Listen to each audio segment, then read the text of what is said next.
Bismillahirrahmanirrahim. Assalamualaikum warahmatullahi wabarakatuh. Perkenalkan, nama saya Ridwan Sidik. Saya di sini akan menjelaskan salah satu materi interaksi obat dengan penyakit untuk memenuhi salah satu tugas interaksi obat.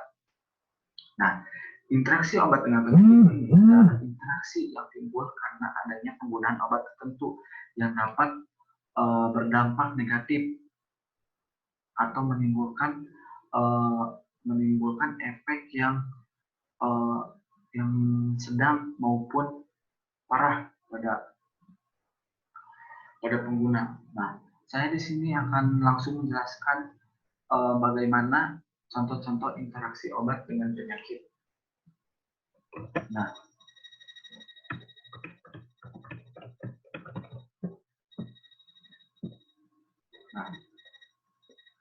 interaksi yang pertama yaitu interaksi simetidin dengan disfungsi ginjal.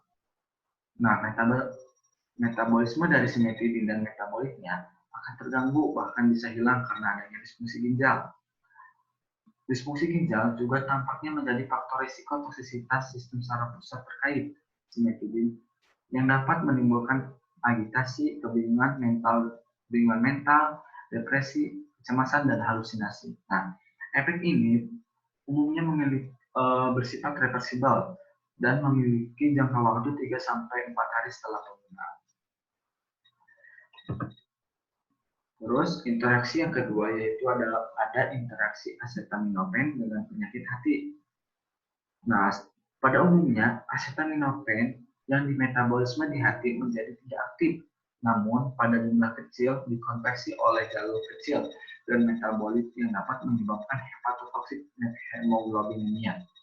Nah, pada pasien gangguan fungsi hati berisiko karena peningkatan aktivitas di jalur metabolisme jalur kecil. Nah, begitu juga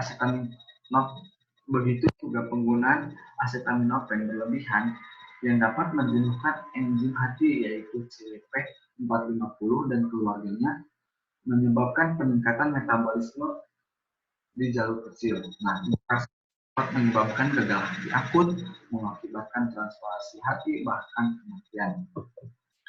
Yang ketiga yaitu ada interaksi obat antara prazosin dengan penyakit hati dan obstruksi empedu.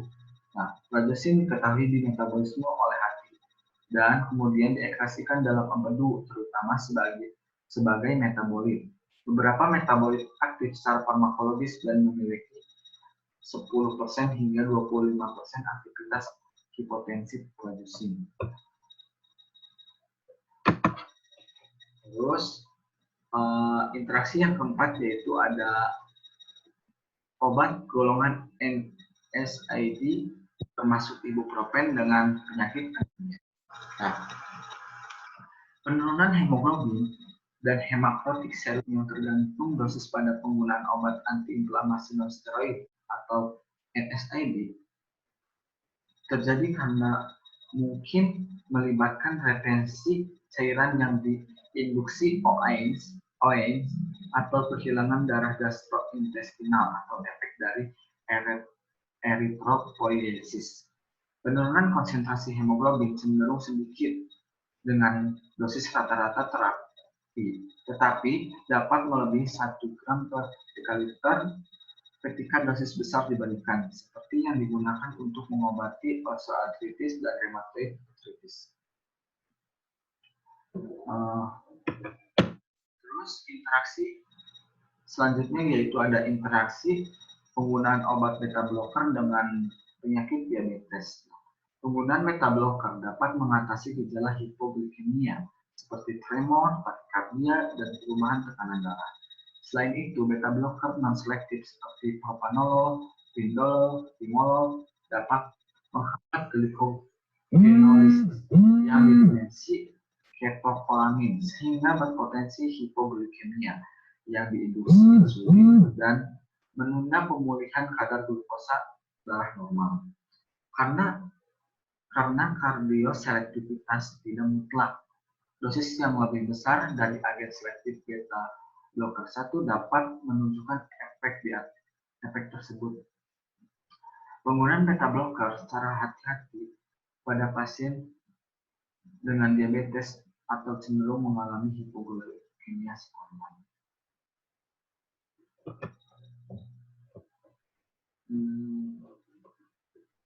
Interaksi yang selanjutnya yaitu ada diuretik dengan penyakit sirosis.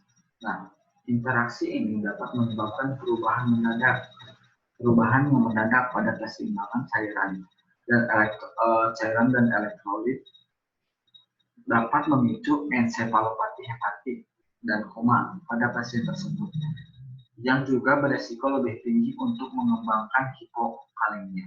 Nah, suplemen kalium dan penggunaan bersamaan antagonis aldosteron atau agen hemat kalium dapat membantu mencegah hipokalemia dan alkalosis metabolik.